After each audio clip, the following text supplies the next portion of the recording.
Aujourd'hui, Savoie News reçoit le CIDFF à l'occasion de la Journée internationale des droits de la femme. Mesdames, bonjour. Bonjour. Merci d'avoir accepté notre invitation.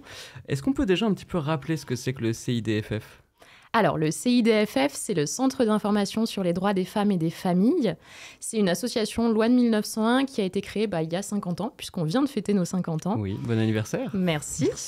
C'est une association qui a été créée par un mouvement féministe et féminin. Et on a une mission d'intérêt général qui nous a été confiée par l'État.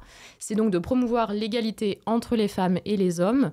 Et puis aussi d'aider les femmes à gagner en autonomie professionnelle, sociale et même personnelle. Concrètement, comment ça se traduit un petit peu sur le terrain, toutes ces actions ? On accompagne donc des femmes, alors souvent c'est des prescripteurs ou des femmes par le bouche à oreille qui viennent nous rencontrer.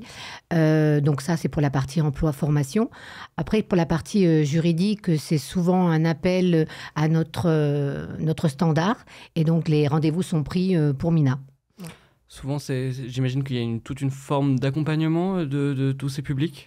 Alors, en fait, en Savoie, on propose 2 services. Donc, comme l'a dit Patricia, on a un accompagnement, là vraiment un accompagnement sur du long terme, sur l'emploi et la formation. Sur le juridique, c'est moins de l'accompagnement, c'est plus de la prise d'informations ponctuelles, puisque moi, je propose de l'accès au droit. Donc, c'est des permanences d'informations juridiques gratuites pour tout public. Donc, j'accueille autant les hommes que les femmes. Je peux être amenée à les revoir, mais c'est plutôt ponctuel.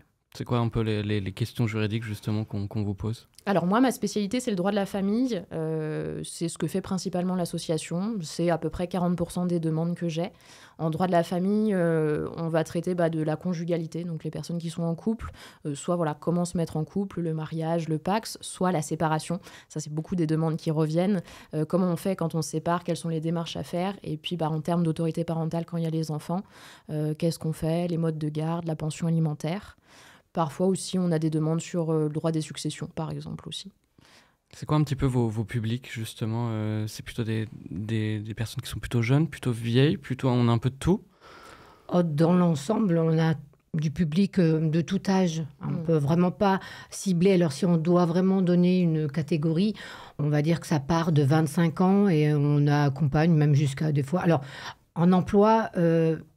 la retraite, forcément, fait qu'on n'accompagne pas les personnes après, sauf s'il y a un besoin de retrouver un équilibre au niveau de l'emploi.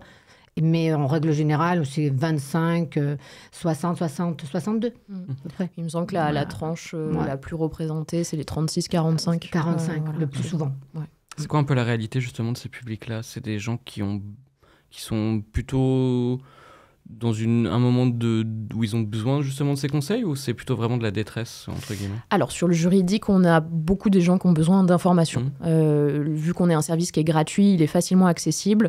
Ça évite de directement contacter un avocat. Donc, c'est besoin d'une première information. On a reçu un courrier qu'on n'a pas compris. On est en train de se séparer et on ne sait pas comment faire. On a aussi des personnes qui, effectivement, peuvent être dans la détresse. Moi, j'ai à peu près 25% de mon public qui est victime de violences, notamment les violences conjugales, c'est une grosse partie du public victime de violences. Et donc là, oui, on est dans des personnes qui sont dans une situation d'urgence. Donc j'ai besoin de quitter mon conjoint ou il me violente, qu'est-ce que je fais ? Est-ce que je porte plainte ? Est-ce que je cherche un hébergement d'urgence ? Donc il y a aussi ce public-là. On va parler un petit peu plus global sur cette égalité homme-femme en tant que professionnel. Comment on l'aperçoit ? Est-ce qu'elle évolue plutôt de manière positive ? Est-ce qu'il reste encore des défis à relever ? Alors, il y a des défis à relever. Elle a évolué quand même. On ne peut pas dire qu'il n'y a pas eu d'avancement à ce niveau-là. Mais c'est vrai qu'on remarque encore, et dans l'accompagnement que je fais à l'emploi-formation, c'est là que je remarque quand même que l'inégalité, elle y est encore. Elle existe. Donc, du coup, c'est vrai qu'on a encore du travail à faire à ce sujet. Et c'est surtout, je dirais, les mamans solo. Où l'inégalité est vraiment forte, parce que ce sont des femmes qui souvent, par des problématiques de garde d'enfants, problématiques de logement ou autres, elles ont du mal à avoir un temps plein, elles ont du mal à pouvoir aller sur une égalité de salaire. Souvent, elles sont payées au SMIC, malgré qu'elles ont des belles compétences, parce que dans les femmes que j'accompagne, j'ai des femmes qui ont de très belles compétences, des niveaux d'études qui sont, mais c'est impressionnant, et on voit qu'elles se retrouvent dans une détresse qui est impressionnante aussi par rapport à l'emploi. Qu'est-ce qui fait justement Cet écart entre justement des gros niveaux et au final cette détresse, finalement, c'est des parcours de vie atypiques à chaque fois? Alors souvent, c'est des parcours atypiques, hein. C'est des personnes qui ont eu, je veux dire, cabossé un peu de la vie, si on peut appeler ça comme ça, parce que bon, il y a des burn-out, souvent, des personnes qui subissent des violences, hein. Donc là, faut s'en remettre. Hein, de ce genre de situation qui n'est pas toujours évidente. Et du coup, aussi de perdre confiance en elles. Elles perdent confiance, donc elles se sentent plus en capacité au final, alors qu'elles ont toutes les compétences pour. Donc du coup, l'accompagnement moi, que je promulgue, c'est souvent de les aider à reprendre confiance en elles, avoir une estime d'elles aussi, et puis de se dire, voilà, c'est pas perdu, on peut y arriver, on peut avancer. Qu'est-ce qu'on propose justement un petit peu comme service pour cette relance dans un projet? Alors on a le parcours Ariane, qui est un parcours phare du CIDFF. Donc l'accompagnement, c'est des contrats d'engagement de 1 an. On travaille étape par étape. Donc là, on travaille vraiment par rapport à la personne. On fait un diagnostic, on analyse un petit peu où elles en sont et on progresse. On met des objectifs qui sont réalisables. On ne va pas mettre des objectifs non réalisables parce que du coup, ça va les perturber encore plus. Elles vont de nouveau perdre confiance en elles. Donc du coup, ce n'est pas le but. Nous, le but, c'est qu'elles reprennent confiance en elles et qu'on aille tout doucement vers l'emploi. La formation s'il y a besoin.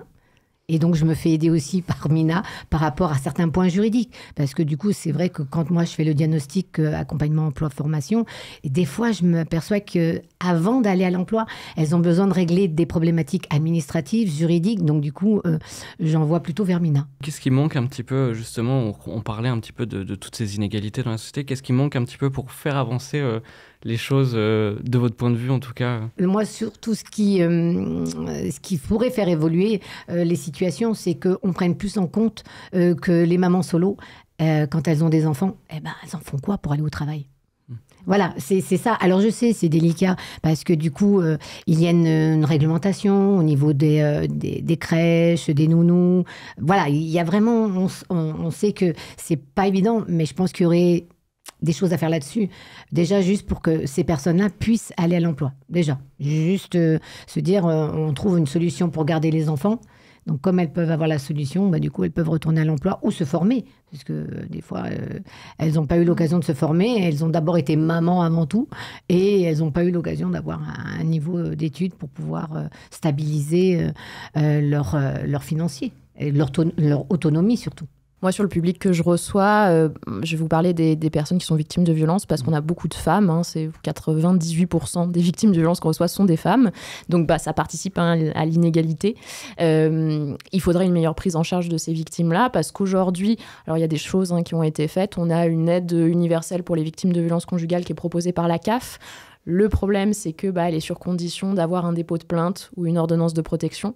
Et moi, la plupart des femmes que je reçois osent pas ou ne veulent pas faire les démarches judiciaires. Elles veulent pas porter plainte parce qu'elles ont peur en fait de se retrouver face à un classement sans suite parce qu'on sait aujourd'hui que même s'il y a une libéralisation de la parole et qu'on a beaucoup de victimes qui prennent la parole et qui s'expriment, et sur le plan judiciaire, il y a plein de procédures qui n'aboutissent pas.